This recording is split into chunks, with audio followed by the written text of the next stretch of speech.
So guys, in last lecture we had seen कि popular uprising exactly होती क्या है. This is basically multiple section of society revolting against Britishers. इसके reason भी हम लोगों ने देख के रखे थे कि ब्रिटिशर्स की political, social, economical policy, political policies like doctrine of lapse, subsidiary alliance, as well as uprooting local level zamindar, creating their own administrative judicial mechanism, because of which the ruling elite of our country, क्षत्रिय हो सकते हैं, ब्राह्मण हो सकते हैं, जमींदार हो सकते हैं, they got upset. वैसे because of the policies of the socio religious reform, utilitarianism, and under that फिर abolition of the sati, thereafter फिर permission of the widow remarriage, thereafter फिर not supporting child marriage etcetera, because of which conservative population of our country got upset. And thereafter फिर economical policies, and under economical policies we can say land revenue policy, and thereafter commercial policy जिसमें commercialization of agriculture and deindustrialization of our country. We have covered all these policies elaborately and उसी का तो impact है ये सारी movement. Ultimately why civil uprising was there? Because of the political policies of our country जिसमें traditional leaders revolted, and once traditional leaders revolted, ये फिर जो दूसरे sections है society के, conservative section, peasantine section, artisanal section, they supported them. धीरे धीरे revolt of 1857 के बाद finally this traditional ruling elite of our country started to support Britishers once and for all, जिसके वजह से now this particular section, that is tribal section and peasantine section, will take the matters into their own hand, and that is what we need to enter into today. तो last session में हम लोगों ने civil uprisings को elaborately cover up किया था. In this session we are going to cover tribal uprising, and tribal uprising के साथ साथ even peasant uprising. So let's move into that, but again जाने से पहले get up access to this PPT on the Telegram channel of ours. And अगर आपको कोई doubt है पर्सनली अगर मुझसे पूछना है, then you can ask it to me on Instagram channel of ours guys. So let's move forward in this regard कि सबसे पहले हम लोगों को पीजन मूवमेंट अप करना है कि पीजन मूवमेंट 1857 के बाद अब इंडिया में काफ़ी इलेबोरेट लेवल पे आपको बाहर आते हुए दिखाई देंगे. 1857 के पहले एज सच इंडिया में आपको पीजेंटाइन मूवमेंट नहीं दिखाई देते हैं. व्हाट आर द रीज़न कि 1857 के पहले इंडिया में peasant movements were not there? One and the foremost reason we can talk about is basically peasantine population always needed leader. अगर आपके पास ये लीडर है, then only you are going to carry out a revolt. जैसे take an example of today's India. If we compare 2012-13, 2022-23, and 2012-13 में when petrol जो है आपका 30-40 litre के अबो, गैस के प्राइजेस 300-400 के अबो गए, people had gone on the road and people had carried out voices against the ruling government because opposition was strong, leadership was there. The same scenario is not happening today, we can say, and that is the importance of the leader. India का जो traditional leader रहा है that is basically ब्राह्मण हो सकता है, क्षत्रिय हो सकता है, या फिर इवन लोकल लेवल का जमींदार. Now this particular people had surrendered totally after revolt of 1857, and that's why 1857 के पहले के टाइम पीरियड में ये लोग जब रिवॉल्ट करते थे तब peasant population had the went to their grievances कि जैसे ही ये लोगों ने रिवॉल्ट कर दिया ब्राह्मण क्षत्रिय, दैट इज़ इंडिया का ट्रेडिशनल रूलिंग एलाइट, तो उनके पीछे पीछे ये भी रिवॉल्ट में शामिल हो जाते थे. हाउएवर जैसे ये मूवमेंट कोलैप्स हो गई, देन जो भी एग्रीमेंट बनेगा विद ब्रिटिशर्स उसमें certain pacifying objectives were there for this particular population. However revolt of 1857 के बाद ये पर्टिकुलर सेक्शन जो अप्रूव ही हो गया. रिवॉल्ट के बाद ये लोग जो है थे ही नहीं traditional ruling elite, and that's why फिर peasant had to enter onto the road, and thereafter they carried out their multiple rebellion, revolt या फिर movements we can say.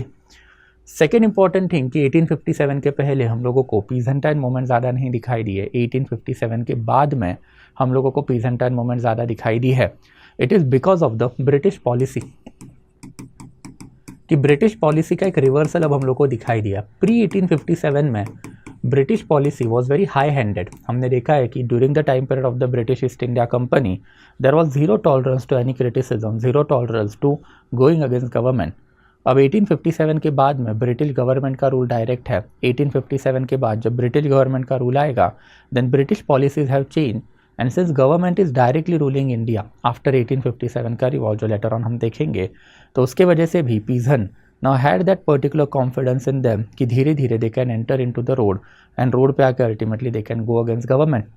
That brings us to the third and most important angle is basically nationalism या फिर nationalist feeling जो अब धीरे धीरे India में आनी चालू हो गई कि Britishers are wrong for our country, and in that capacity multiple peasantine movement में अब हम देखेंगे भी कि जो न्यू लीडरशिप इंडिया की आई है, that is national leadership, they started to support this peasant movement.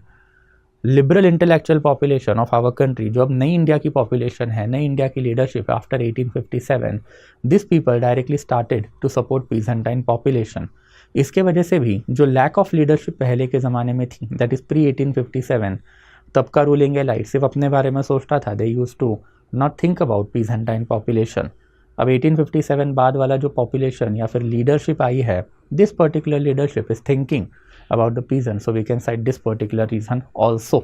तो ये ऐसे 3-4 reason basically we can cite कि भाई peasant movement suddenly enhance after 1857। 1857 के बाद हम लोगों को पीजेंटाइन मूवमेंट्स इंडिया में काफ़ी इलेबोरेट लेवल पे दिखाई देते हैं, जबकि प्री 1857 में we are not able to find this particular movement, and that is what we need to enter into कि अब ये जो मल्टीपल पीजेंटाइन मूवमेंट जो इंडिया में हो रहे हैं, एक एक करके अब इनके ऊपर जाएंगे। सबसे पहले तो ऑब्वियसली फिर इंडिगो रिवॉल्ट। इंडिगो रिवॉल्ट जो है अर्लीस्ट लेवल पे 1856 से लेके 1859 1860 तक दिखा है। गलती से 57 है, बेसिकली मेक इट 1860, थोड़ा सा गड़बड़ हो गया। But in any ways ultimately in this particular period of the time farmers of Bengal area started to revolt again British planter. Ultimately indigo है क्या? Indigo is nothing but a blue dye. इसके लिए इसको अगर आप लोकल लैंग्वेज में बोलोगे तो इसको नील भी बोला जाता है। एंड ब्लू डाई से आप क्या करोगे? ब्लू कलर चढ़ाओगे। किसके ऊपर चढ़ाओगे? तो जो कॉटन टेक्सटाइल आपने बना के रखा है उसके ऊपर आप ब्लू कलर इससे चढ़ाते हो। For this particular plan a certain type of the soil as well as atmospheric conditions are required, और ये आपको बंगाल में काफ़ी अच्छे लेवल पे मिलता है। ये है एल्यूवियल सॉइल, ये है गंगा का पानी, एंड ये दोनों चीज़ें काफ़ी इंपॉर्टेंट है for the growing of the indigo plant. तो European planters starting from 1757 onward itself had started to shift in the areas of Bihar as well as Bengal, and वहाँ पे लोकल लेवल पे अब लोकल एडमिनिस्ट्रेटिव मशीनरी है। We have seen कि कैसे district अब is becoming pivot, जहाँ पे district collector, superintendent of police and district जज जो बाय एंड लार्ज यूरोपियन है बैठे हुए हैं। उनके हेल्प के साथ प्लांटर्स जो है अब उन्होंने लोकल फार्मर्स को जो है ऑप्रेस करना चालू कर दिया कि on your land you are required to grow maximum indigo. And ultimately अब ये लैंड इनका है भी नहीं, ये लैंड है अब एक ज़मींदार का। तो ज़मींदार एंडर after European planter they basically went hand in hand, and उन्होंने अब प्लांटर्स को या फिर लोकल लेवल पे फार्मर्स को ऑपरेस करना चालू कर दिया कि भाई आपके ज़मीन पे you need to grow indigo ना। And that is how ultimately indigo rebellion धीरे धीरे 1857 के बाद बाहर आया। द अर्लीस्ट वेव 1857-56 के अराउंड ही थी जब रिवॉल्ट इंडिया में चल रहा था, एंड वो रिवॉल्ट जैसे ही ख़त्म हो गया तो उसके बाद में फिर 1859-60 के अराउंड एक मैसिव रिबेलियन, इंडिगो रिबेलियन जो बनता हुआ हमको दिखाई दिया है। तो 1859-1860 में तो प्रॉपर सारे के सारे फार्मर्स ही रास्ते पे आ गए, and they refuse to grow any indigo on their plan या any indigo on their land. And धीरे धीरे करके उन्होंने बेसिकली वी कैन से कि अपने जो ट्रेडिशनल लीडर है, ये पर्टिकुलर ट्रेडिशनल लीडर मतलब विलेज हेडमैन जो हुआ करते थे, उनके हेल्प के साथ रिवॉल्ट करना चालू कर दिया। फॉर दैट पर्टिकुलर एस्पेक्ट अब जो European planter and there after even zamindar, इन्होंने लोकल लेवल पे जो हायर्ड एजेंट रखे थे, गोमास्ताज, इफ़ यू रिमेंबर गोमास्ताज, लठियाल, ये कमेटी हम लोगों ने देख के रखी थी, तो ऑब्वियसली उनको भी अपने एरिया से भगाना चालू कर दिया। एंड फाइनली 1860 आते आते वी कैन से ये पर्टिकुलर मूवमेंट जो है ब्रिटिशर्स ने कमीशन बना लिया, इंडिगो कमीशन। ये कमीशन की वजह से सबसाइड हुई। तो अब ये पर्टिकुलर रिबेलियन या फिर रिवॉल्ट के अंडर एग्जैक्टली हुआ क्या, उसके ऊपर थोड़ा बहुत जाते हैं। Obviously as I told you कि 1757 के बाद ही यहाँ वाले एरिया में अब हम लोगों को दिखाई देता है कि indigo started to be grown. Louis Bernard was the first person we can say who had brought this indigo वाला knowledge in this particular area in a large scale। ऐसा नहीं कि पहले इंडिगो नहीं थे, पहले भी इंडिगो थे। From the time period of the Mughal itself, indigo was grown in the Bengal area, but obviously this Frenchman, that is Louis Bernard, was considered as the first European person to come in this area। Local level पे ज़मींदार लोगों के साथ ultimately उन्होंने agreement कर लिए, and यहाँ पे एक लार्ज लेवल पे इंडिगो का प्लांटेशन लेना उन्होंने चालू कर दिया। However, by the time period of 1830, more than 1000 Indigo factories जब हम लोगों को अक्रॉस बंगाल में दिखाई देती है। ऑब्वियसली इसमें अल्टीमेटली फिर ये लोग क्या करते थे, जो इंडिगो प्लांटर्स है, ये लोग फार्मर्स को उनके लैंड के ऊपर इंडिगो ग्रो करने के लिए फोर्स किया करते थे। एंड दिस पर्टिकुलर इंडिगो, इसको ग्रो करने के लिए कुछ एडवांस लोन दिया जाता था ना। एडवांस लोन इसको आप बोलोगे दादानी। दादानी जो है बेसिकली या फिर दादान सिस्टम जो है, इसको ट्रेडिशनल लेवल पे इंडिया का एडवांस लोन मैकेनिज्म माना जाता है। तो एडवांस लोन अगर आपको चाहिए तो उसको आप बोलोगे दादानी या फिर दादाओन नाम के वर्ड जो उसके लिए हुआ करते थे। एंड इसके साथ साथ अल्टीमेटली हम लोग को ये भी दिखाई देता है कि ये एडवांस लोन जो है बहुत ही हाई इन परसेंट और इंटरेस्ट रेट पे दिए जाते थे, जिसके वजह से that particular farmer use to go into the lifetime indebtedness. कभी कभी तो उसका वो जो इंडेटनेस है या फिर जो डेट उसने वो किया है, it was passed even to the future generation. इसके साथ साथ whenever you are going to grow indigo, तो इंडिगो का जो मार्केट रेट है उसका ओनली 2.5% ही आपको दिया जाता था, ताकि मैक्सिमम प्रॉफिट जो है ये प्लांटर्स के पास चला जाए। ऑब्वियसली ये क्यों? बिकॉज वो ज़मीन जो है अब धीरे धीरे इनकी नहीं बची। हमने देखा था कि यही वाले एरिया में ज़मींदारी सेटलमेंट थी, एंड ज़मीन was of basically zamindar, and zamindar जो है इनके साथ सर्टन प्रॉफिट का परसेंटेज शेयर किया जाता था। Since zamindar themselves were getting profit out of this particular mechanism, उन्होंने भी फिर पीजेंटाइन पॉपुलेशन के लिए कुछ भी नहीं किया। Government had basically frame the rule, but ये रूल भी अल्टीमेटली इन द व्यू और in the support of the planters ही निकले कि 1833 में सर्टन रूल जो है those were basically frame by government, and इसमें लोकल एडमिनिस्ट्रेटिव मशीनरी को एक क्लियर कट डायरेक्टिव था कि you have to support planters not the peasantine population. तो पीजेंटाइन पॉपुलेशन जो पहले ही ज़मींदारी सेटलमेंट की वजह से परेशान था, हमने देखा था कि उनके लैंड ओनरशिप के राइट चले गए थे। Now they have been converted into peasantine population, means only agrarian working population, and in that capacity अगर उनको वो लैंड पे रहना है तो जितने भी परसेंटेज लैंड पे वो फार्मर या फिर प्लांटर आके जो बोलेगा कि इंडिगो ग्रो आपको करनी पड़ेगी, otherwise you will be evicted out of your land by zamindar, because zamindar is the original owner of the land. Obviously indigo के लिए आपको इनपुट कॉस्ट लगता है, उसके ऊपर हाई इंटरेस्ट रेट से लोन लेने पड़ते थे वही प्लांटर से, एंड ये प्लांटर्स के साथ जब आप लोन लोगे देन ऑब्वियसली इट वाज और it entail basically lifetime indebtedness. धीरे धीरे करके आपको ये पर्टिकुलर प्लान पे जितना भी इंडिगो आपने ग्रो किया है उसका ओनली 2.5% ही मार्केट रेट दिया जाता था। तो it was a thoroughly exploitative mechanism, and यही एक्सप्लॉयटेटिव मैकेनिज्म के खिलाफ फाइनली 1856-57 में जब पहले टाइम पीरियड में सोल्जर्स रिवॉल्टेड, तो छोटे छोटे माइनर रिवॉल्ट हमको इंडिगो प्लांटर्स के खिलाफ इंडिगो ग्रोवर के या फिर फार्मर के दिखाई दिए हैं। बट फाइनली 1859 में नादिया डिस्ट्रिक्ट में लार्ज स्केल रिवॉल्ट चालू हुआ। ये लोकल लेवल के नाम जो है इसको थोड़ा सा याद रखोगे, विश्वास ब्रदर। धीरे धीरे बेसिकली यही रिवॉल्ट जो है अलग अलग एरिया में that is surrounding area of कलना में भी स्प्रेड हुए, जहाँ पे बेसिकली मंडल के अंडर ये सारी की सारी जो मूवमेंट है वो आई। मंडल ने एक बेसिकली एक मैगजीन भी ऑर्गेनाइज करके रखा हुआ था जिनका नाम था मित्रिका, एंड इंडिगो इनका जो स्टोरी है उसके ऊपर मल्टीपल आर्टिकल्स उन्होंने यहाँ पे पब्लिश करके रखे हुए थे। वैसे another leader was Gopal Mandal, तो उन्होंने अल्टीमेटली फिर वॉयलेंस लोकल लेवल पे परफॉर्म किया, and violence basically carry out करके जो लठियाल हुआ करते थे that is hired goons in order to curb any kind of the anti-government activity at a local level as well as to obtain money on the behalf of planters we can say, तो उनको वापस से भगा भी दिया था। And there after multiple indigo planter जो उनको पब्लिक ट्रायल देके एग्जीक्यूट करने का काम भी 1859 में हम लोगों को अक्रॉस बंगाल दिखाई दिया है। फाइनली ये पर्टिकुलर रिवॉल्ट का रिजल्ट क्या रहा है, तो ऑब्वियसली गवर्नमेंट ने 1860 में इंडिगो कमीशन बना दिया अंडर W.S. सेटनकर। ये पर्टिकुलर कमीशन के रिपोर्ट में one of the member had commented, E.W.L. Towers had commented कि not a chest of indigo reach England without being stained with a human blood.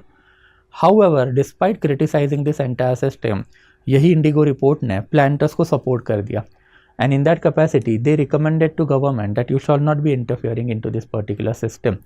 And in that capacity government ने बस ये report बना के एक local level पे propaganda फैला दिया कि grievances of the farmers have been taken care, but ऐसा कुछ हुआ नहीं।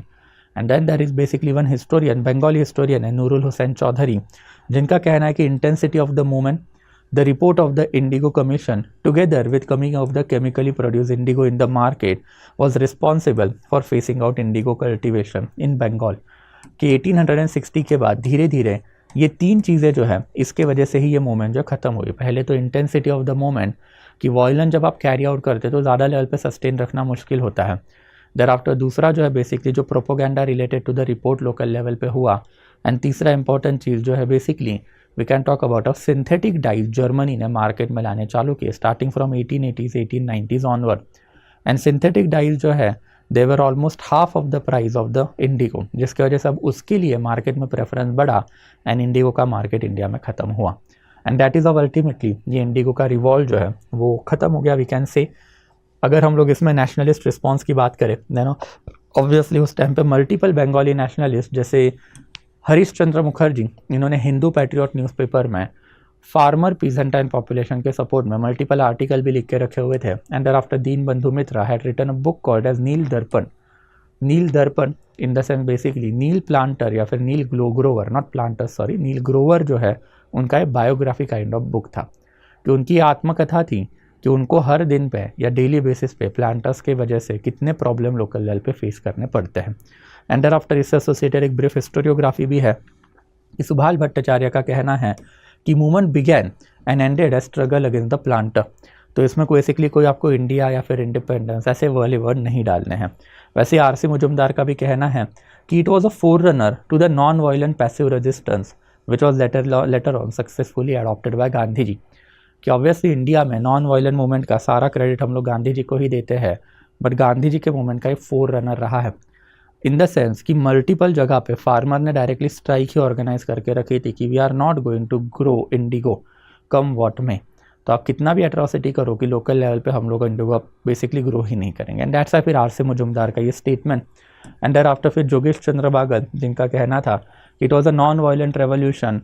एंड नॉन वायलेंट रेवोल्यूशन जो है उसको बेसिकली इन्होंने जस्टिफाई भी अपने बेसिकली हिस्टोरियोग्राफी में करके रखा था। एंड इसको बेसिकली एक सक्सेसफुल रिवॉल्ट भी बोला है as compare to sepoy revolt. इसके वजह से ही because sepoy revolt was a violent, वो सक्सेस नहीं हुआ, नॉन वायलेंट रिवॉल्ट जो है वो सक्सेस हुआ। बट बाय एंड लार्ज ये रिवॉल्ट कभी सक्सेस हुआ ही नहीं है। ये बहुत टाइम पे ऐसे अलग अलग स्टेटमेंट आपको दिखाई देते। You need to understand each and every statement and utilize this statement as per the demand of the question. तो इसको थोड़ा सा याद रखोगे। But by and large I hope it is quite clear कि 1860-61 आते आते अल्टीमेटली जो 3 फैक्टर नूरुल चौधरी ने बता के रखे थे उनके वजह से ये मूवमेंट फीड अवे हुई है। एज सच कोई भी फ़ायदा जो है लोकल लेवल के प्लांटर्स को हुआ ही नहीं। लेटर ऑन यही वाली मूवमेंट जो है एक और बार होगी, that is Champaran Satyagraha of Mahatma Gandhi, तो उसके ऊपर भी बात करेंगे। But by the time period of 1910-1920 आते आते planters themselves left Bengal because of synthetic dyes आ चुके थे। उनके इंडिगो का मार्केट वैल्यू यूरोपियन मार्केट में कोलैप्स हो चुका था। Second important peasantine uprising was Deccan agrarian riot. Obviously Deccan agrarian riot काफ़ी सिग्निफिकेंट राइट हम लोगों को नज़र आता है। ये डेक्कन अग्रेरियन राइट जो है it was actually had to do something with American revolt या फिर American civil war we can say. American Civil War was conducted in between 1861 to 1864. In between this particular time period, 65 से consider करो, 65 में ultimately it ended कि ultimately 1861 to 1865 America में civil war हुआ। ये civil war का exact reason क्या था? North American state who were anti-slavery and thereafter with South American state who were basically pro-slavery। इसके ऊपर क्वेश्चन जो है ये इतना ज़्यादा फ्लेयर अप हो गया कि ultimately southern state seceded and they declared themselves independent. अब ऑब्वियसली इंडिपेंडेंस रोकने के लिए नॉर्थ ने साउथ पे अटैक कर दिया and in that capacity American civil war जो इट स्टार्टेड। अटैक नॉर्थ से नहीं आया था, अटैक साउथ से ही नॉर्थ पे आया था, बट बाय एंड लार्ज ये सिविल वॉर के सिनेरियो जो डेवलप्ड हो गए। अब ये सिविल वॉर का दक्खन अग्रेरियन राइट का क्या लेना देना?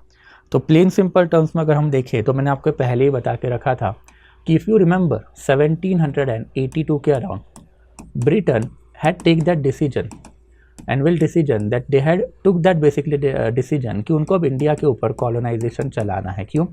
बिकॉज इंडिया के पास उनको जो कमोडिटी चाहिए वो सबसे ज़्यादा है। बिकॉज ब्रिटेन ने पहले ही अपना इंडस्ट्रियलाइजेशन चालू किया था 1750 में and that particular industrialization was cotton based. But ये कॉटन आता कहाँ से था? United States of America, that is US से आ रहा था। And that is what you need to understand कि ब्रिटेन के लिए अमेरिका की पोजीशन हमेशा से सिग्निफिकेंट उसी एंगल में थी कि वहाँ से जो रॉ कमोडिटीज़ आएगी उसी को इस्तेमाल करके इन लोगों ने अपना इंडस्ट्रियलाइजेशन चला के रखा था। एंड वो इंडस्ट्रियलाइजेशन अब अगर सस्टेन रखना है तो आपको कॉटन तो चाहिए। ऑब्वियसली अमेरिका बिकेम इंडिपेंडेंट, इन्होंने इंडिया भी कैप्चर करके रखा था, बट फिर भी Indian variety of cotton is inferior as compare to American variety of cotton. And in that capacity America के साथ इन्होंने वापस अपने ट्रेड रिलेशन अच्छे किए starting from 1790 onward and there after वहाँ से ही ह्यूज अमाउंट ऑफ कॉटन ये लोग इंपोर्ट करते ही थे। इसके बाद हमने देखा भी था कि इंडिया का मकसद जो है अल्टीमेटली इनके लिए क्या था? एक huge market and there after multiple raw material को सप्लाई करना। उसके लिए उन्होंने अपनी economical policy which we we have covered कवर्ड। But from the British perspective 1861 to 1865 was not good time period, because of यही अमेरिका जो है सिविल वॉर में चला गया। And once your country is under the warfare, फिर agriculture production थोड़ी ना लोगे आप कंट्री में, सब जगह पे युद्ध चल रहा है आपके कंट्री में। And if war is ranging across your country, how are you going to carry out agriculture? And that's why there was total slump of cotton in American market. American market में जैसे ही cotton ख़त्म हो गया या फिर total slump आया, तो British industrialist ने अल्टीमेटली फिर इंडिया में बैठा हुआ कॉटन जो है वो खरीदना चालू कर दिया। एंड इंडिया से अल्टीमेटली जब कॉटन आएगा तो ऑब्वियसली ये कॉटन इंडिया में सबसे ज़्यादा मिलता कहाँ पर है? दक्खन में मिलता है। एंड दक्खन में basically black soil is there. यही ब्लैक सॉइल में अल्टीमेटली आपको कॉटन जो है उसका प्रोडक्शन दिखाई देगा। And that is what happen in then Bombay province. Ultimately 1862 1863 से there was sudden rise in the prices of cotton because of basically European planter या फिर यूरोपियन इंडस्ट्रियलिस्ट वी कैन से बॉम्बे में आके ये सारा कमोडिटी खरीदता था। For that purpose ultimately they started to give advance money to the Bombay based trader. Bombay based trader ने एडवांस मनी अपने जेब में डाला एंड जेब में डालकर अल्टीमेटली इसको फार्मर को भी देना चालू कर दिया था हायर एक्सॉर्बिटेंट इंटरेस्ट रेट, जिसकी वजह से फार्मर जो है वो इंडेप्टनेस में चला गया। बट कॉटन का डिमांड इतना हैवी था ब्रिटेन में कि इसके वजह से फिर 1865 तक कोई प्रॉब्लम हुए ही नहीं। कि 1865 तक अल्टीमेटली ब्रिटेन से पैसा आ रहा है इंडिया के ट्रेडर को। इंडिया के trader ultimately it is giving as an advance loan to the farmer of Deccan, यानी एडवांस लोन हायर रेट पे भी दे रहे थे। हाउएवर फार्मर को उतना ही पैसा रिटर्न भी आ रहा था टिल 1865 बिकॉज सारा ही कॉटन अब इंडिया से जा रहा है, अमेरिका का cotton is not there. But 1865 में फाइनली सिविल वॉर ख़त्म हुआ। सिविल वॉर जो है बेसिकली उसमें north become victorious, south got defeated. Ultimately Abraham Lincoln who was the president at that period of the time, he was murdered because of this particular angle. And उनके मरने के बाद by and large civil war फिर collapse ही हो गया, north south integrate हुआ। And 1866-67 onward फिर अमेरिका ने वापस से अपना जो एग्रेरियन प्रोडक्शन जो वो गेन कर लिया। एंड 1867 में जैसी एग्रेरियन प्रोडक्शन उन्होंने गेन कर लिया तो ब्रिटेन में बैठा हुआ इंडस्ट्रियलिस्ट वापस से अमेरिका के पास ही जाएगा। अब वो इंडिया के ऊपर क्यों आएगा? And that is where the problem started. 1868, 1869 and there after फिर 1870 कॉटन प्राइजेस जो है मार्केट में डाउन जा रहे हैं। बट बेसिकली जो फार्मर बैठा हुआ है दक्खन में उसको ये चीज़ समझ में ही नहीं आ रही है कि भाई एग्जैक्टली ये चीज़ क्यों हो रही है। And in mean time ultimately जो ट्रेडर जो बैठा हुआ था वो भी बेचारा विलेज लेवल पे बैठा था, उसको भी ज़्यादा आइडिया नहीं थी एग्जैक्टली क्या हो रहा है क्या नहीं हो रहा है। तो उसने तो लोन एडवांस का करना चालू रखे at a higher exorbitant rate. Deccan के फार्मर में वो लोन लिया भी एंड देयर आफ्टर होपिंग कि अगले साल कॉटन प्रोडक्शन हायर आए, तो उसके वजह से अल्टीमेटली एक हायर कॉटन प्रोडक्शन भी लिया। बट वैल्यू जो है वो कम, वैल्यू कम, वैल्यू कम। एंड फाइनली 1870 आते आते फिर सारी चीज़ें जो बाहर आनी चालू हो गई कि 1870 आते आते फिर दक्खन में बैठा हुआ हर एक फार्मर जो है who is a cotton grower farmer, he was in heavy इंडेप्टेडनेस।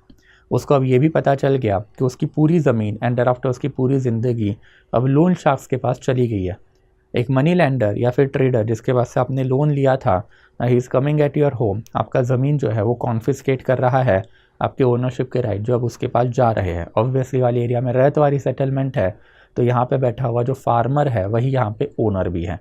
And इसके वजह से अल्टीमेटली ये राइट्स हुए। इनिशियल लेवल पे 1870-71 से peaceful protest against this particular money lender चालू हुआ। बट फाइनली 1875 में फिर दक्खन में बैठे हुए जो फार्मर है they carried out large scale riots against Jain and Marwari trader as well as money lender. तो money lender as well as trader के खिलाफ जो है इन्होंने फिर लार्ज स्केल राइट ही चालू किया। द ऑब्जेक्टिव वॉज सिंपल कि हम लोगों को क्या करना, हम लोगों को जैन एंड मारवाड़ी लोगों का घर टारगेट करना है एंड उनके पास बेसिकली जो डॉक्यूमेंट्स है related to the entire warfare, this one that is basically you can talk about land record वाले डॉक्यूमेंट जो इन्होंने मॉर्गेज में रखे थे फार्मर्स ने in lieu of the cash, उसको उठा के जला देना है या फिर उसको अपने पास वापस ले लेना है। And for that purpose ultimately large scale riots इन्होंने चालू किए। अल्टीमेटली 1875 में ही government had to approach to the army को लगाना पड़ा दक्खन वाले एरिया में एंड फाइनली 1879 में फिर दक्खन एग्रीकल्चरल रिलीफ एक्ट जो है ये बेसिकली गवर्नमेंट ने बनाया in order to give relief to the farmer of the Deccan population, and that is something that we can say कि दक्खन एग्रेरियन राइट कि 1860 से पहले 3/4 of the raw cotton Britain का यूनाइटेड स्टेट्स से ही आ रहा था, but obviously in that capacity American civil war से अल्टीमेटली हुए problem, and that's why India was the saviour. India ने फिर कॉटन ग्रो बढ़ाया, कॉटन क्रॉप बढ़ाने के बाद यही कॉटन इंडिया ने देना चालू कर दिया टू द ब्रिटेन। अल्टीमेटली यहाँ पे हम लोगों को ये भी दिखाई देता है कि मनी लेंडर्स ने अल्टीमेटली जो भी पैसा ब्रिटेन से आ रहा था उसको डेट में कन्वर्ट कर दिया फॉर द रेट। एक्चुअल में तो आपको ये एडवांसेस ही देने चाहिए थे कि जितना पैसा आया वो फ्री ऑफ कॉस्ट जो है बेसिकली पीजन को दे दो, ताकि एज ए इनपुट कॉस्ट वो यूज़ करेंगे एंड आफ्टर उससे अल्टीमेटली अपना प्रोडक्शन लेना चालू करेंगे। बट सिविल वॉर जैसे ही खत्म हो गया देन ऑब्वियसली कॉटन के प्राइस स्लम, एंड कॉटन के प्राइस स्लम होने के बाद फिर 1868, 69, 70 से ये प्रॉब्लम चालू हुए कि इनिशियल लेवल पे इन्होंने फिर पीसफुल प्रोटेस्ट करने चालू कर दिए थे against money lender, Marwari as well as Gujarati money lender. But starting from 1875 फिर रिवॉल्ट जो है ये बेसिकली राइट्स में ही कन्वर्ट हुआ। ऑब्वियसली इनको वही करना था कि बॉन्ड या फिर डिक्रीज या फिर डॉक्यूमेंट जो मनी लेंडर के पास थे वो उठा के अल्टीमेटली जला देने हैं, एंड इन दैट कैपेसिटी इन्होंने फिर सिस्टमैटिक अटैक किए मनी लेंडर के घरों पे, and after they had also socially boycotted money lender. Finally 1879 आते आते वी कैन से कि दक्खन एग्रीकल्चरल रिलीफ एक्ट एक नया एक्ट बना। इसमें multiple you can talk about basically जो ये है that is benefits were offered to the farmer peasantine population. ये सबसे पहले तो अटैचमेंट जो है बेसिकली लैंड का, ऑक्शनिंग ऑफ द लैंड या फिर टूल्स या फिर कैटल या फिर अनमॉर्गेज लैंड, ये सब बेसिकली गवर्नमेंट ने स्टॉप करवा दिया। देयर आफ्टर जो इंडेक्टर है या फिर डेक्टर है, मतलब जिसने कर्जा लेके रखा हुआ है, उसको अरेस्ट या फिर इम्प्रिजनमेंट नहीं होगा। देयर आफ्टर अल्टीमेटली वो जो बेसिकली जिस बंदे ने लोन लिया है डेक्टर, उसको इंसॉल्वेंसी डिक्लेयर करने के भी राइट्स मिल गए, and there after ultimately judicial and arbitrational facility जो है वो भी प्रोवाइड की जाएगी कि अगर कोई भी प्रॉब्लम है फार्मर पॉपुलेशन में, मनी लेंडर में, then obviously come to the formal mechanism whereby an amicable dispute resolution will be there. Nationalist response की बात करें तो during this particular period of time Poona Sarvajanik Sabha if you remember 1868-1870 के बीच में बनी, Atmaram Pandurang thereafter MG Ranade के अंडर आई, तो इन्होंने इनके कॉज के लिए काम किया हुआ था। MG Ranade himself went into the area of Ahmednagar district, and वहाँ पे जाके पीजेंटाइन पॉपुलेशन को शांत करना, उनसे पेटिशन जमा करना एंड ब्रिटिशर्स को करना, तो ये काम इन्होंने करके रखे थे।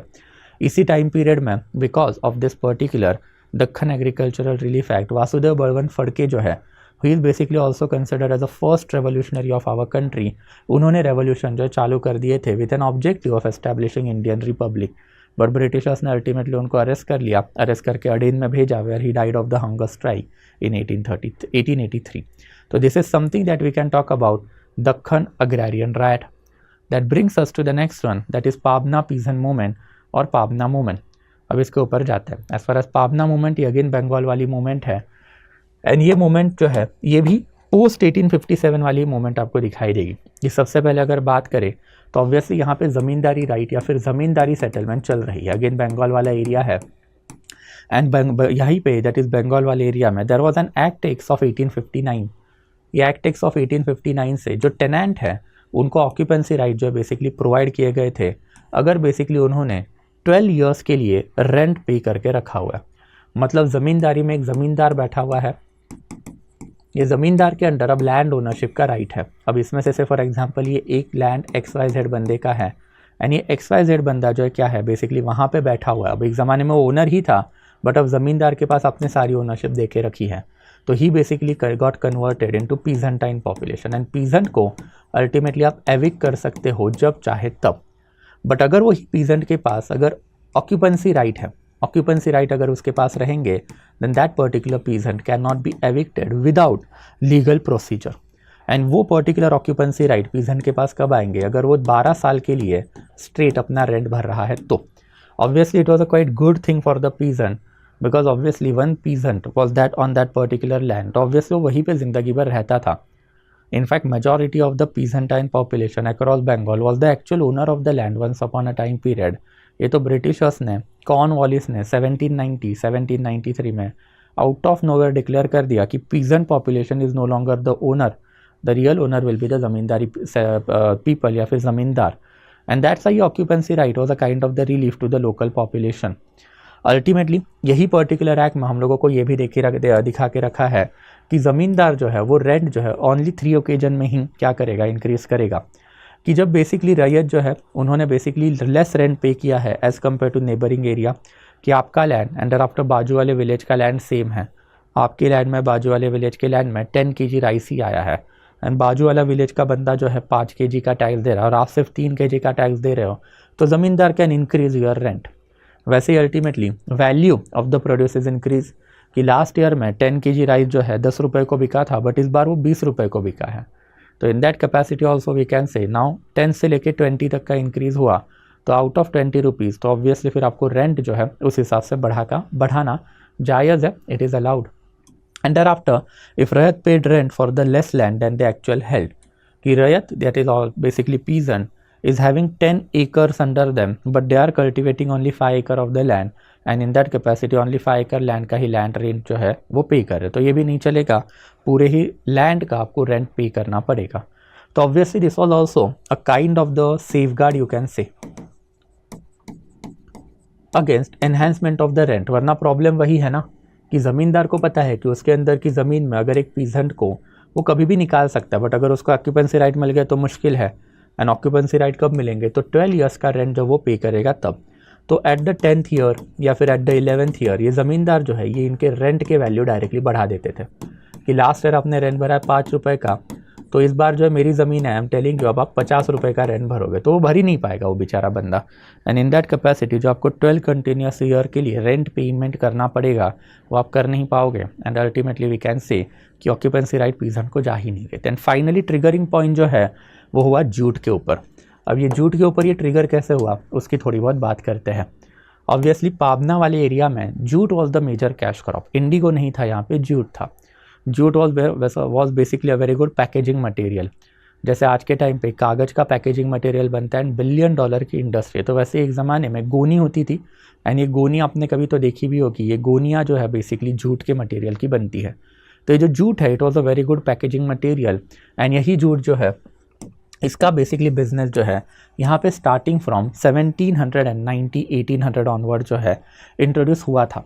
बट ऑब्वियसली जूट का जो डिमांड है इंटरनेशनल लेवल पे स्लम्प होना चालू कर दिया था। ये स्लम्प जो है बेसिकली 1850 से ही दिखा है, बट जो एक्चुअल स्लम्प आया दैट इज़ 1873 का, वो थोड़ा सा ज़्यादा ही डेंजरस था। ऑब्वियसली जैसे ही स्लम्प आया तो आपका जूट का जो प्रोड्यूस है ये प्रोड्यूस का वैल्यू भी तो गिर गया, एंड अगर जूट के प्रोड्यूस का वैल्यू गिर गया तो कंसिक्वेंटली ऑब्वियसली आपका ये जो है that is this is basically tax वो तो कम हो जाएगा, बिकॉज वो परसेंटेज के ऊपर होता है। बट रेंट तो कम नहीं हो रहा है ना, रेंट तो आपने डिजिट में मांगा, 100 रुपये दो, 200 रुपये दो, 500 रुपीज़ दो, and in that capacity farmers started to agitate with the zamindar कि see we don't have money, and if we are not having money then obviously आपको क्या करना है, तो ऑब्वियसली आपको जो है बेसिकली आपका वैल्यू जो है रेंट का कम करना है। नाउ कोइंसिडेंटली यू कैन से एक्ट 10 ऑफ 1859 में ही लागू हुआ था कि हैंसफोर्थ 12 ईयर्स अगर आप कंटिन्यूसली पे करोगे रेंट तब जाके अल्टीमेटली आपको ऑक्यूपेंसी राइट मिलेंगे। 1870 टू 1873 वॉज रफली 12-11 ईयर्स कंप्लीशन का टाइम पीरियड, एंड फार्मर्स ने अल्टीमेटली वही बोला था कि अगर आप बेसिकली रेंट कम करोगे वी आर एबल टू पे यू और हमको ऑक्यूपेंसी राइट मिल जाएगा। बट ज़मींदार को तो बना बनाया मौका मिल गया ना, उन्होंने रेंट कम ही नहीं किए, and that is how ultimately peasants started to organize themselves into multiple organization. One of them was basically पाबना रैयत लीग। अल्टीमेटली ये पर्टिकुलर लीग पहले के टाइम पे तो हम लोग देख सकते हैं कि नॉन वायलेंट थी, बट धीरे धीरे वायलेंट होनी चालू हो गई। इन्होंने फिर कांटेक्ट भी करके रखा था कि बेसिकली इंडियन एसोसिएशन के जो अर्लियर लीडर थे उस ज़माने के that is S N Banerjee, उनके साथ, एंड एस एन बैनर्जी ने इन लोगों को सपोर्ट भी करके रखा हुआ था, एंड अल्टीमेटली इन्होंने ज़मींदार के खिलाफ वायलेंस भी लोकल लेवल पर कैरी आउट किया था। For that purpose rebel army तक बना के रखी थी कि ज़मींदार का कोई भी गुण लोकल लेवल पे आएगा देन वो गुण को हम लोग पकड़ेंगे, उसको मारेंगे, एंड उसको कोई भी टैक्स या फिर रेंट जो अभी हम लोग नहीं देंगे। फाइनली 1873 में जैसे ही चीज़ें चालू हो गई देन ऑब्वियसली बंगाल के गवर्नर थे eight that period of the time George Campbell, उन्होंने ही बेसिकली पाबना में आके पीसेंट से रिक्वेस्ट किया कि you shall basically take recourse of the judicial mechanism that are available, and in that capacity उन्होंने ये भी डिक्लेयर करके रखा था कि government is with you, and government जैसे ही विथ यू अपने बोल के रखा, देन ऑब्वियसली उन्होंने लोकल लेवल पे पहले तो पीसेंट पॉपुलेशन को शांत किया, एक बेसिकली वी कैन से एक लीगल मैकेनिज्म ओपन अप करके दिया, जितने भी बंगाल के पीसेंट के पाबना के पीसेंट के जो ग्रीवेंसेस थे वो इन्होंने भेजने चालू किए to the local court, and local court में जाके उसका सोल्यूशन निकलवाना भी चालू किया, एंड फिर जो जहाँ जहाँ पे वायलेंस हुआ वहाँ पे फिर पुलिस एक्शन जो वो भी ली गई, and in the phase of the police action as well as famine भी इस पर्टिकुलर पीरियड ऑफ टाइम में आया, and there after George Campbell ने जो अश्योरेंस दिया था कि गवर्नमेंट इज़ फॉर यू, उसकी वजह से ये मूवमेंट जो फेड आउट हुई। फाइनली 1885 में बंगाल टेनेंसी एक्ट जो है वो लाया गया, एंड 1885 का जो बंगाल टेनेंसी एक्ट है उसमें अल्टीमेटली टेनेंट के प्रोटेक्शन के जो मेजर है वो लोकल लेवल पे एनफोर्स करने का काम हुआ, thereby providing relief to the peasantine या फिर tenant population we can say. तो this are 3 we can say important peasantine uprising that were happening in our country at that period of the time।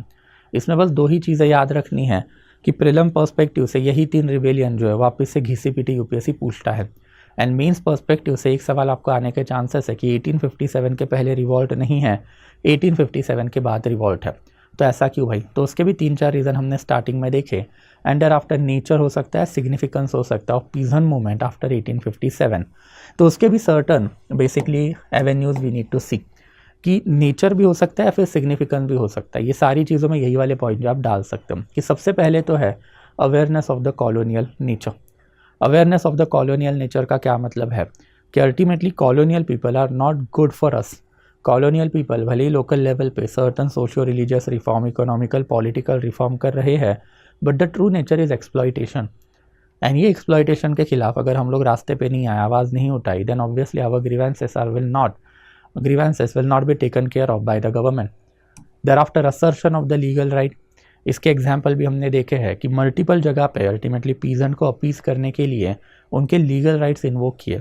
Justice Ranade हो सकते हैं, S N. Banerjee हो सकते हैं, they took petition from the peasant, submitted to the government and force government to work for the peasant. That's why despite having certain degree of violence associated with this movement, colonial government को ultimately commission बनाने पड़े in order to inquire into the grievances of the peasantine population, जिसके वजह से peasantine population को अब ये पता चला कि peaceful movement कैसे की जाती है, and thereafter petition कैसे भेजे जाते हैं, and thereafter उनके rights जो है अब नई democratic parliamentary system जो इंडिया में लग रही है उसमें क्या है। thereafter role of leadership, for the first time in 2500 years in our country, now there was no Brahman, no Kshatriya, no Zamindar to lead this particular section। Peasant में से ही एक लीडर उठ के बाहर आया, उन्होंने ही पीजेंट लोगों को ऑर्गेनाइज किया, रास्ते दिखाए कि भाई मूवमेंट की कैसे जाती है, एंड आफ्टर फिर रूरल ट्रांसफॉर्मेशन कि धीरे धीरे करके agricultural transformation eight a local level हमको दिखाई दिया कि ये पर्टिकुलर मूवमेंट के वजह से जो कास्ट बैरियर थे विलेज लेवल पे, या फिर we can even talk religious barrier थे लोकल लेवल पे, वो ब्रेक डाउन होने चालू हुए, एंड सोशल हार्मनी इंडिया के विलेज लेवल पे आनी भी चालू हो गए। बिकॉज जब आप मूवमेंट करते हो तो आपको एक साथ आके मूवमेंट करनी पड़ेगी। फिर मूवमेंट में there is no Hindu Muslim, there is no basically Vaishya Shudra, and that is what we can see at a local level, and that is basically the significance of the peasantine movement. वैसे इनके कुछ limitation भी रहे हैं कि ये limitations में वही जो हम लोगों ने इवन सिविल अपराइजिंग के टाइम पीरियड पे देखे थे कि सबसे पहले एंड सबसे foremost to lack of the territorial reach. इनका टेरिटोरियल रीच हमेशा से लिमिटेड रहा है, एंड इन दैट कैपेसिटी इन लोगों ने हमेशा से फोकल जो है अपने विलेज, अपने ग्रीवेंसेस, अपना डिस्ट्रिक्ट उसी पे करके रखा हुआ था। Thereafter lack of long term organisation कि अगर आपके ग्रीवेंसेस है तो there has to be a systematic channel of political party या फिर organisation in between you and government, but obviously ये भी एक lack of long term organisation ही इनका हमेशा से लिमिटेशन रहा कि ग्रीवेंसेस के टाइम पे तो छोटे मोटे लीग बना लेंगे, ऑर्गेनाइजेशन बना लेंगे, but there was no permanency in them, जिसकी वजह से प्रॉब्लम हो। Ultimately peasant will realise it, जो लेटर ऑन हम बात भी करेंगे कि Kisan Sabha across India sprang up हुई आफ्टर 1920। तो 1920 के बाद वाला एंगल हम देखेंगे कि अब पीजेंट भी अपने मिस्टेक से सीखे एंड उन्होंने अपने परमानेंट ऑर्गेनाइजेशन बनाए 1920s अराउंड। फिर किसान सभा अक्रॉस कंट्री आनी चालू हो गई, एंड फिर ऑल इंडिया किसान सभा मूवमेंट 1936 में स्वामी सहजानंद सरस्वती के अंडर बनती हुई दिखाई देगी। लैक ऑफ एडिक्वेट अंडरस्टैंडिंग कि एग्जैक्टली इनका भी जो आउटलुक है वो ट्रेडिशनल ही था कि ब्रिटिशर्स अगर अपने खिलाफ एट्रॉसिटी कर रहे हैं तो हम लोग बेसिकली रिवॉल्ट करेंगे और ब्रिटिश ऑफिशियल को मारेंगे। जो same tendency even civil rebellion के लोगों ने भी दिखाई है।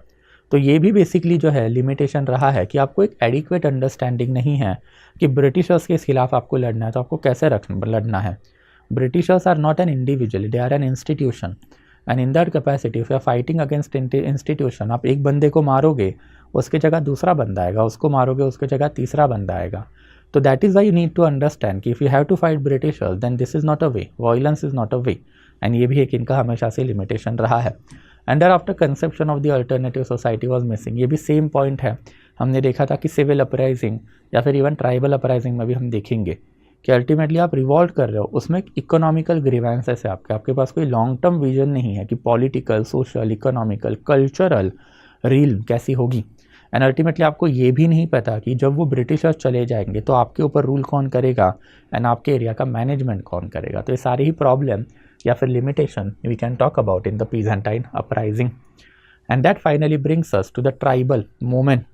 ऑब्वियसली ट्राइबल मूवमेंट जो है वो भी काफ़ी सिग्निफिकेंट है। जैसे अभी हमने देखा था कि इंडिया में conservative population, tribal population, agrarian population and there after civilian leader, Brahmin, Kshatriya, zamindar, ये सारे लोग अपसेट थे because of the britishers policy. तो अभी हम लोगों ने civil uprising and tribal peasant uprising cover up कर ली। We need to move towards tribal uprising.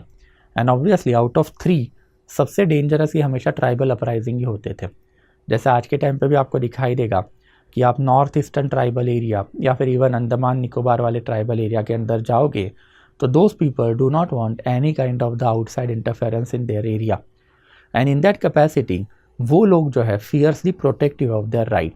The moment you enter into their area and the moment you try to control them, curb them, they will directly come out on a violence.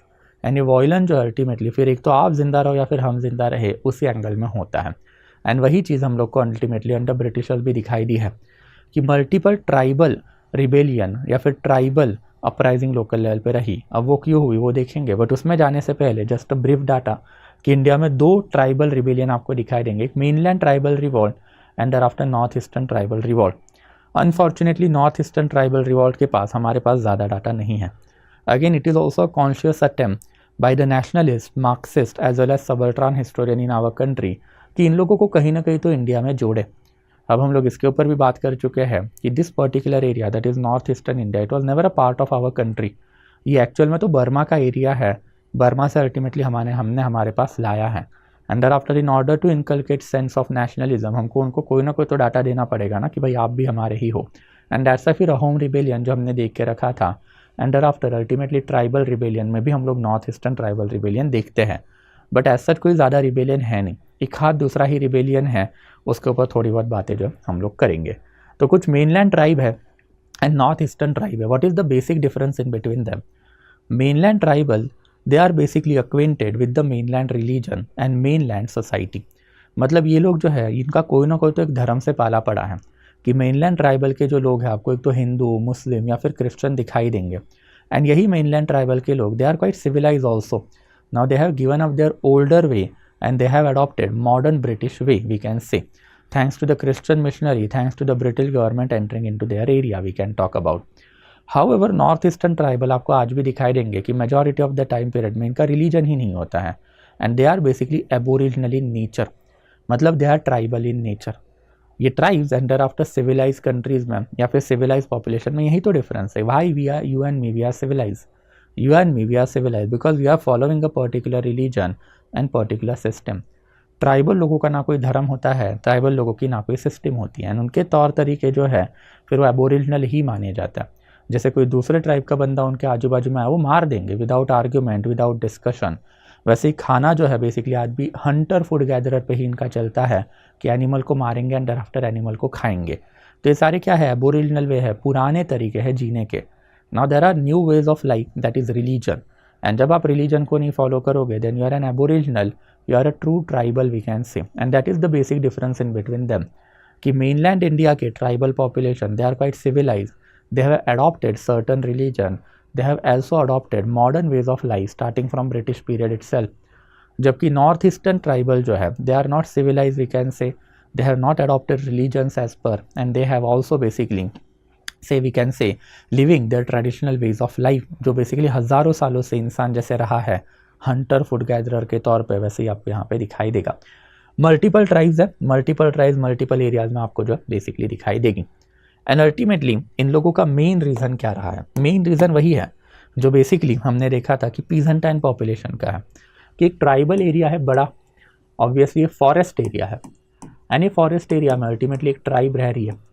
ये particular tribe जो है, ये particular forested area जो है, इसके ऊपर राज कर रही है। ट्रेडिशनल लेवल पे they are the owner of this particular land, that is what they consider ना। एक ट्राइब को अपना जंगल जो है वो काफ़ी ज़्यादा पसंद होता है, and they always consider themselves to be the owner of that particular forest.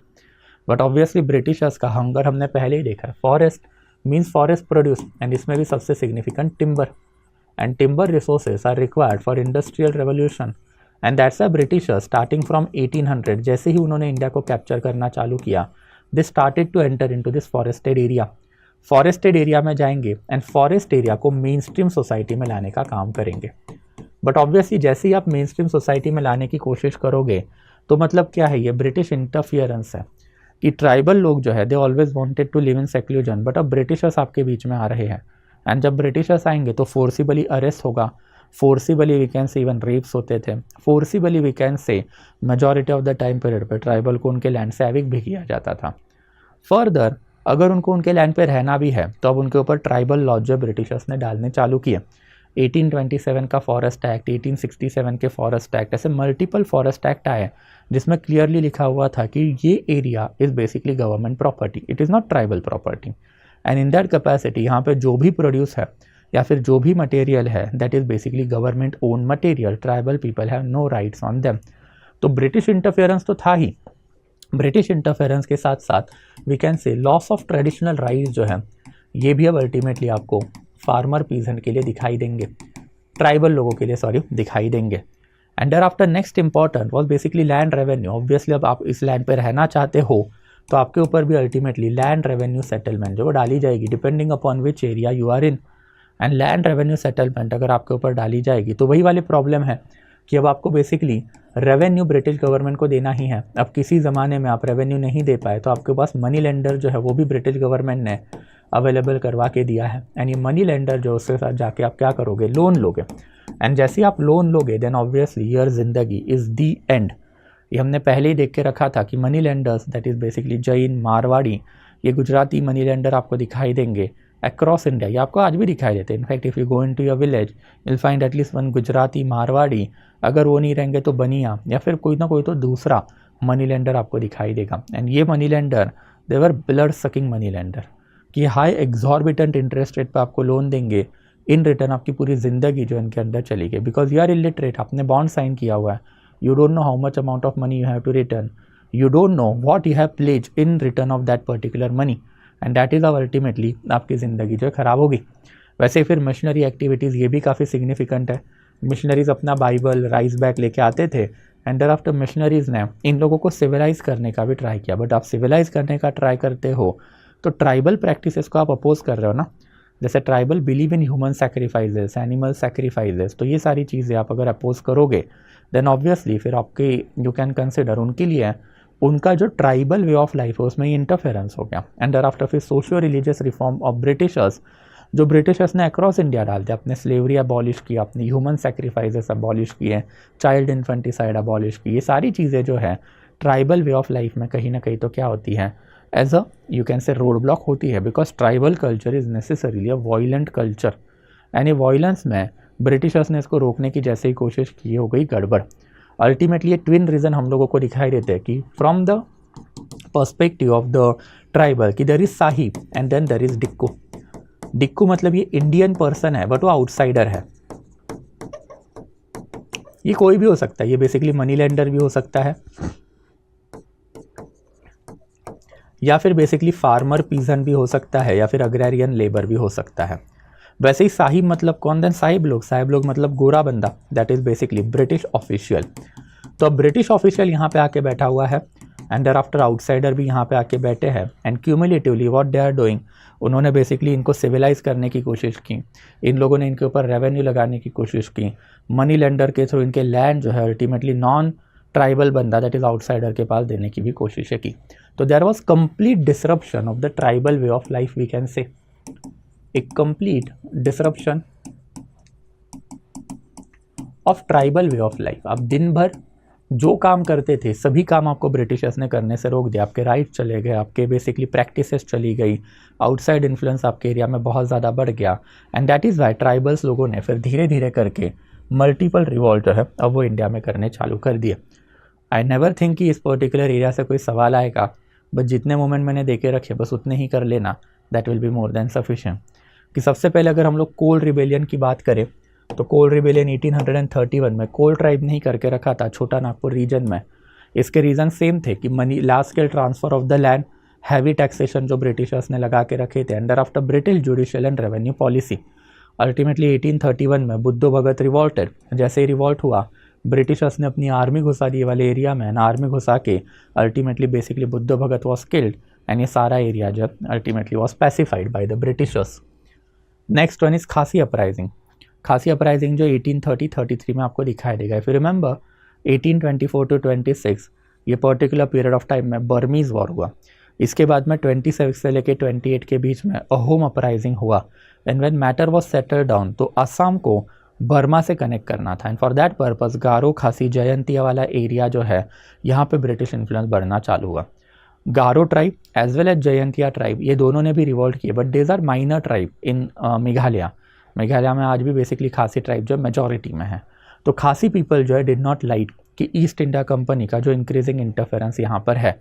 East India company को यहाँ से रास्ते बनाने थे ताकि they can connect Burma with Assam and Assam with ultimately Bengal, ताकि एक इलाबोरेट ट्रेड नेटवर्क हम लोग बना पाए and timber resources of the Burma उठा के हम लोग बंगाल वाले एरिया में ला पाए, which we have already discuss. If you remember हम लोगों ने first and second Anglo Burmese war elaborately देखा हुआ था and for that purpose ultimately फिर इनके एरिया में जो है ब्रिटिशर्स ने इन्फ्लुएंस बढ़ाया एंड जैसे इन्फ्लुएंस बढ़ाया तो Tirath Singh was basically the local leader of the खासी रिबेलियन, उन्होंने बेसिकली रिवॉल्ट कर दिया। जैसे रिवॉल्ट कर दिया अगेन ब्रिटिशर्स ने वही किया, क्या आर्मी घुसाओ एंड आर्मी घुसाने के बाद अल्टीमेटली सारा एरिया जो है ब्रिटिशर्स ने वापस से अपने अंडर ला दिया। तो this is also basically brutally suppress movement we can से।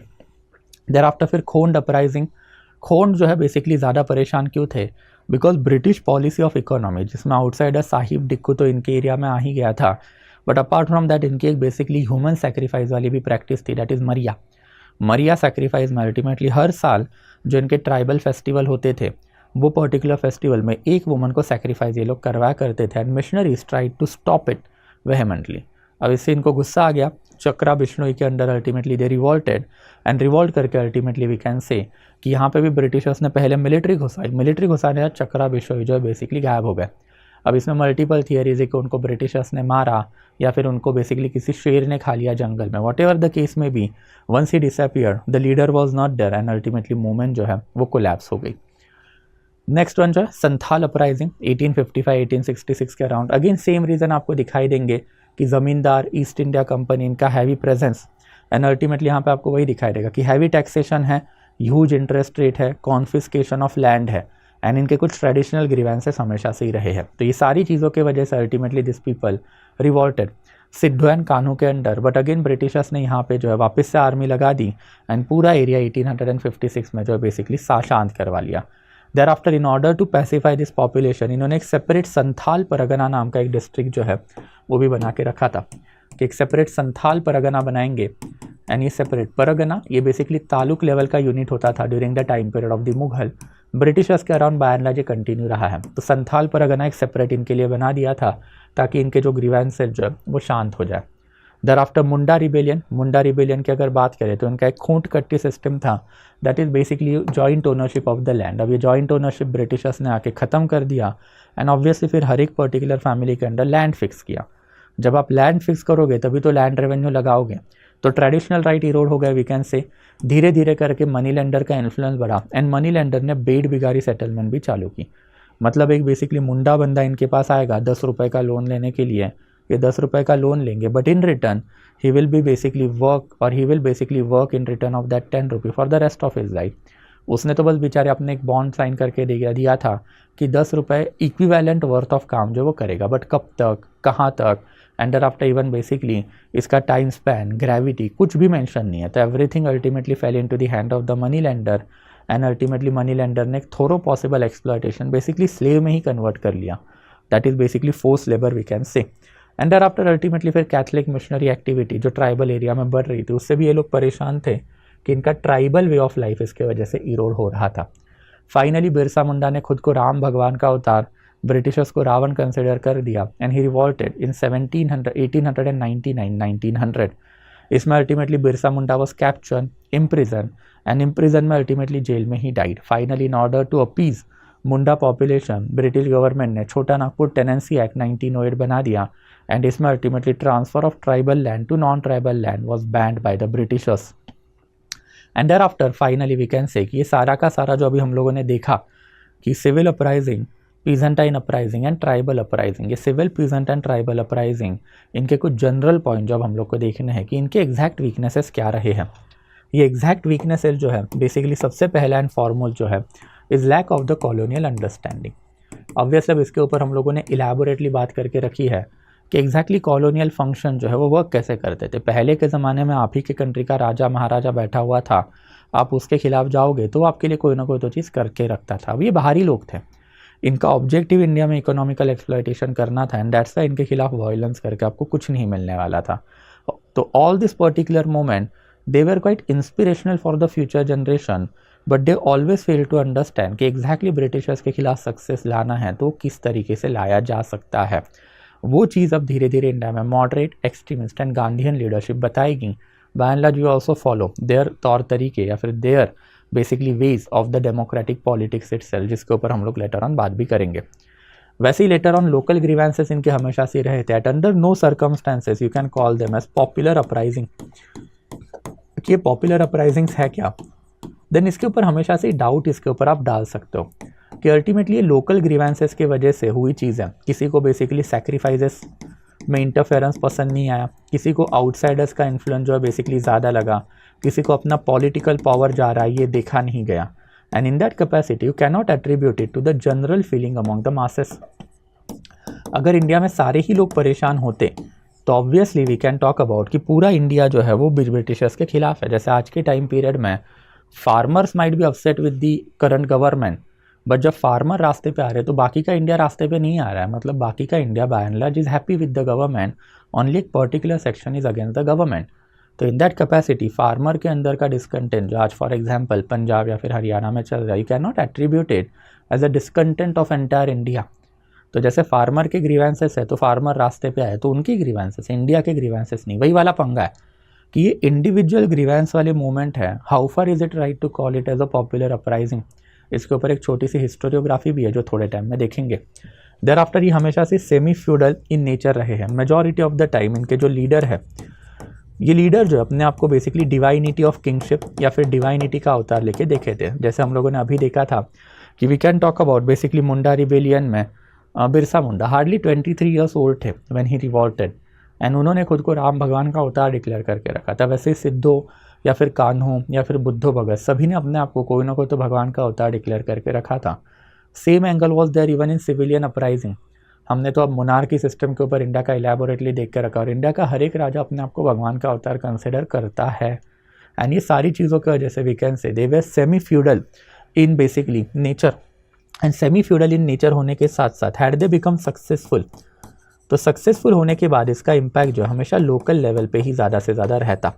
जैसे वी कैन टॉक अबाउट कि पावना पीजन मूवमेंट, ये बेसिकली हुई ना सक्सेसफुल 1885 में जब बेसिकली बंगाल टेनेंसी एक्ट आया तो पावना के जो पीजेंट हैं उनका मूवमेंट आप सक्सेसफुल मानोगे। वैसे अल्टीमेटली फिर दक्खन अग्रेरियन राइट्स हुए, एंड दक्खन अग्रेरियन राइट में जो अग्रेरियन कमीशन बना उसमें 1879 में जो दक्खन के पीजेंट की डिमांड थी वो अग्रेरियन रिलीफ एक्ट में कंप्लीट की ब्रिटिशर्स ने, तो वो मूवमेंट भी सक्सेसफुल है। तो इसका इम्पैक्ट भी कोई पैन इंडियन तो डेफिनेटली नहीं था ना, इसका इम्पैक्ट भी लोकल पॉपुलेशन के ऊपर ही रहा, लोकल ही रहा। तो ये भी आपको समझना पड़ेगा कि ultimately semi feudal in nature भी है, and had they become successful तो इसका एट द मोस्ट इम्पैक्ट जो लोकल लेवल पे ही रहता। कभी जो आप बोल रहे हो कि पॉपुलर अपराइजिंग और पूरा इंडिया अंग्रेज़ों से आज़ाद हो जाता है, ऐसा कुछ नहीं है। वैसे ही अल्टीमेटली सारी movement pacified easily. Britishers adopted double R कि एक जगह से रिप्रेशन करेंगे एंड एक जगह से रिकन्सिलिएशन करेंगे। अल्टीमेटली यही आपको दिखाई देता है। जो सिविलियन अपराइजिंग है उसमें तो काफ़ी इलेबोरेटली आपको दिखाई देगा कि सिविलियन अपराइजिंग की अगर हम लोग बात करते तो we have got example, we have seen the example कि बख्शी जगत बंधु का revolt and after Maharaj of Khurda. इसमें अल्टीमेटली महाराज ऑफ खुर्दा के साथ पैसिफिकेशन या फिर you can say reconciliation and after Bakshi Jagat Bandhu को उठा के जेल में। वैसे ही Veluthampi and Maharaj of Travancore, Maharaj of Travancore के साथ रिकन्सिलिएशन, वेलीथाम्पी को अल्टीमेटली उठा के जेल में डाल दिया। वैसे ultimately we can talk about कि सिद्धू कानून है, जैसे संथाल रिबेलियन की है, देवर किल्ड, बट अल्टीमेटली इनको पैसिफाई करने के लिए संथाल लोगों को सेपरेट संथाल परगना बना दिया। बिरसा मुंडा का क्या हुआ, nobody knows, he died in jail, but ultimately उनको पैसिफाई करने के लिए या फिर उनके लोगों को पैसिफाई करने के लिए ब्रिटिश गवर्नमेंट ने छोटा नागपुर टेनेंसी एक्ट बना दिया। तो एक जगह पे आप हैवी रिप्रेशन भी करोगे एंड दूसरे जगह पे आप रिकन्सिलिएशन भी करोगे, जिसके वजह से grievances way sorted out. At the most उनके जो लीडर फिर मरे, वो मैरिटियर बन गए, वो शहीद बन गए, एंड उससे ज़्यादा अल्टीमेटली इम्पैक्ट लोकल लेवल पे नहीं था। इसमें no India, no independence and no popular uprising, ये सारी चीज़ें जो हैं हमको दिखाई देती है, जिसको हम लोग वीकनेस में डाल सकते हैं। एंड देयर आफ्टर फिर ये वाला एक कॉमन पॉइंट जो इंडिया में हमेशा से रहा है कि ट्रेडिशनल मेथोडोलॉजी की अगर हम लोग बात करते हैं देन ऑब्वियसली वही वाला पंगा है कि ये पर्टिकुलर मोमेंट जो है ये कुल्हाड़, भाला, पत्थर ये लेके बेसिकली रिवॉल्ट करते थे। ब्रिटिशर्स अपने basically Enfield rifle, busk musket rifle, there after flint lock, bayonet, ऐसी वाली राइफल लेके आते थे, which was very essential during the time period of the actual warfare, जिसकी वजह से ब्रिटिशर्स को जीतने की गारंटी हमेशा से ही रही है। ब्रिटिशर्स हर जगह पे जीते हैं। इवन ब्रिटिशर्स ने जहाँ जहाँ पे रिलीफ दे के रखा है, it was only after carrying out massive level operation at a local level. ये भी आपको समझना पड़ेगा। तो ये सारे क्या रहे हैं, वीकनेसेस रहे हैं of the tribal peasant as well as civilian uprising के। एंड इसके साथ साथ अल्टीमेटली इसका नेचर एंड कैरेक्टरिस्टिक जो है एज आई टोल्ड इसमें एक हिस्टोरियोग्राफी भी है। 3 डिफरेंट व्यू है कि ये पर्टिकुलर मोमेंट थी कौन से। इसमें सबसे पहले जो है कॉलोनियल व्यू पॉइंट है। कॉलोनियल व्यू पॉइंट मतलब ये ब्रिटिश लोगों का कहना था कि ब्रिटिश लोग अब इंडिया में आके अच्छे काम कर रहे हैं, तो इंडिया के बारबारिक लोग ब्रिटिशर्स के खिलाफ जा रहे हैं। Peasant, tribal and after even we can talk about civilian uprising. This particular uprising जो है, ये अपराइजिंग इंडिया को बैकवर्ड लेके जाते। ये अपराइजिंग से इंडिया का फ़ायदा नहीं होता, इंडिया का नुकसान होता। And in that capacity Britishers ने इतनी अच्छी अच्छी चीज़ें जो आपके लिए करके रखी, ये सारी की सारी चीज़ें जो है इसका फ़ायदा इंडिया को हुआ। And that's why we can consider कि ये सारी ही मूवमेंट जो है इंडिया में जो चल रही थी, they were basically resistance by the barbaric people against civilize british colonial people. तो ये बेसिकली क्या है, ये सिंपैथेटिक व्यू पॉइंट है टुवर्ड्स ब्रिटिशर्स कि ब्रिटिशर्स ने जो किया सही किया। Ultimately we need to understand कि ब्रिटिशर्स थे तो डेमोक्रेटिक ना, एंड अगर डेमोक्रेटिक थे तो they shouldn't have behave like this at a ground level. But colonial लोगों का कहना वो है ही नहीं। कॉलोनियल लोगों का कहना भाई जो कि हमने सही किया इंडिया के भलाई के लिए किया। एंड इन दैट कैपेसिटी जो रिवॉल्ट हुए, अपराइजिंग हुए, मूवमेंट हुए, those were barbaric in nature and it was resistance against civilization we can talk about. तो इन्होंने जो है बेसिकली ये वाला जो व्यू पॉइंट देके रखा था। देयर आफ्टर नेशनलिस्ट हिस्टोरियन की बात करें, हिंदू हिस्टोरियोग्राफर की बात करें, देन ऑब्वियसली इनको हमेशा से ही फिर कॉलोनियल स्ट्रगल बोलने का काम इन्होंने करके रखा है। अब मल्टीपल जगह पे मैंने आपको बताया कि अगर आप बेसिकली बंकिम चंद्र चैटर्जी को पूछोगे तो उनके हिसाब से Sannyasi rebellion was the first war of Indian independence. वैसे अगर आप बात करोगे बेसिकली इनकी, that is basically Orissa government की, या फिर even you can talk about Modi ji की। मोदी जी ने तो ओपन कमेंट किया है कि जो ये है दैट इज़ पाइका रिबेलियन 1818 में हुआ था, it was first war of India's independence. वैसे अल्टीमेटली हम लोगों ने ये भी देखा है कि बहुत जगह पे विनायक दामोदर सावरकर ने ये छोटे मोटे रिवॉल्ट जो है उनको first war of Indian independence बोलने का काम करके रखा है। तो from the perspective of the nationalist historian, देखो ये ब्रिटिशर्स के खिलाफ आवाज़ उठा रहे थे, तो जीत जाते तो इंडिया इंडिपेंडेंट बन जाता। तो ये वाला भी एक फॉल्टी व्यू पॉइंट ही है, जैसे कॉलोनियल व्यू पॉइंट हमने देखा था। एंड दैट्स व्हाई फिर अल्टीमेटली थर्ड व्यू पॉइंट जो अल्टीमेटली हम लोगों को देखना पड़ेगा कि अल्टीमेटली जो थर्ड व्यू पॉइंट है उनका वही कहना है कि ट्राइबल एंड पीजेंट रिबेलियन जो है they can be attributed to the general discontent among the masses. ये basically they can not be attributed to the general discontent among the masses. Yes, they were helpful for the latter generation they were helpful for the inspiration purpose of the latter generation. But as such इसके अलावा ये कोई popular discontent नहीं है। इनके local grievances थे and local grievances को satisfy करने के लिए इन्होंने रिवॉल्ट किए। जैसे ही इनके रिवॉल्ट या फिर जो लोकल ग्रीवेंसेस सेटिस्फाई हो गए, इन्होंने अपनी मूवमेंट बंद भी करके रखी हुई है। जब हमने देखा था कि कोई ऑर्गेनाइजेशन बना रहे हैं, रिबेल आर्मी बना रहे हैं, तो सब कुछ मूवमेंट जो स्टॉप हो गई क्यों, ग्रीवेंसेस सेटिस्फाई हो गए। तो cannot even call it as a struggle against colonial people. Colonial लोगों के साथ में रहना है बट उनके खिलाफ भाई कोई ग्रीवेंसेस है। आज के टाइम पे अगर फार्मर रास्ते पे आता है गवर्नमेंट के खिलाफ, तो हम इसको basically struggle for India's independence या फिर स्ट्रगल अगेंस्ट इंडिया नहीं बोलते हैं। They want to live in India, they want to live under government, बस कुछ ग्रीवेंसेस है उनके। And that is what ultimately इनका भी कहना कि they are sympathetic towards peasant and tribal in a way कि दे अंडरस्टूड, मतलब ये लोग अंडरस्टैंड करते हैं कि भाई लोकल ग्रीवेंसेस थे, लोकल मूवमेंट है, इसको जनरल लेवल पे या फिर पूरे इंडिया पे एट्रीब्यूट करना जो है सही नहीं है। इसके ऊपर अभी भी बेसिकली रिसर्च जो है ये चल रही है एंड दैट्स वाई ये वाला व्यू पॉइंट जो है इसको भी याद रखोगे, कॉन्क्रीट नहीं है। That's why this is a debate. जो हमने पहले भी देखा था कि ऐसी मल्टीपल डिबेट इतिहास में चलते हैं। अब आप कौन सा व्यू पॉइंट सब्सक्राइब करोगे that I will leave upon you, but as a student of history generally neutrality better रहती है। तो तीनों व्यू पॉइंट याद रखो। इंटरव्यू में भी अगर ऐसे सवाल आ गया आपका क्या कहना है भाई ट्राइबल रिवॉल्ट पे, हो सकता है ना आप अगर झारखंड, छत्तीसगढ़, बिहार, छोटा नागपुर प्लेटियो या फिर बेसिकली मुंडा या फिर भिल वाले एरिया में या फिर नॉर्थ ईस्टर्न एरिया में, तो ऐसे सवाल आते हैं आपको। तो तीनों व्यू पॉइंट याद रखोगे and there after conclude on a neutral footing कि तीनों व्यू पॉइंट जो है बाय एंड लार्ज अपने अपने एरिया पे सही है। कि अल्टीमेटली कॉलोनियल लोगों ने अपने फ़ायदे के लिए लिखा, नेशनलिस्ट लोगों ने अपने फ़ायदे के लिए लिखा, मार्क्सिस्ट लोगों ने अपने फ़ायदे के लिए लिखा, और तीनों का फ़ायदा जो है अल्टीमेटली अपने अपने टाइम पीरियड में इंडिया को हुआ है। And there after final analysis में nature and characteristic of the movement की अगर बात करते हैं तो obviously they were design to counteract oppressive forces. ये इनका बेसिकली एक कैरेक्टरिस्टिक रहा है कि अब कोई ना कोई तो एक ऑपरेसिव फोर्स इंडिया में आया है और इसके खिलाफ आप जा रहे हो। ये काफ़ी सिग्निफिकेंट है बिकॉज अभी तक हम लोगों ने ancient India as well as medieval India देखा है। हमने अशोका भी देखा, हमने गुप्ताज भी देखे, हमने अलाउद्दीन खिलजी भी देखा, हमने औरंगजेब भी देखा। You will not find you in a single instance of the pheasant tribal या फिर civilian uprising against this people. क्यों? बिकॉज उस टाइम पे डिवाइनिटी ऑफ किंगशिप चलती थी।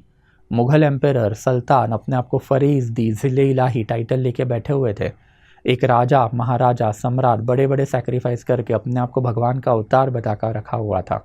तो it was highly impossible for the people to go against those particular monarchial establishment.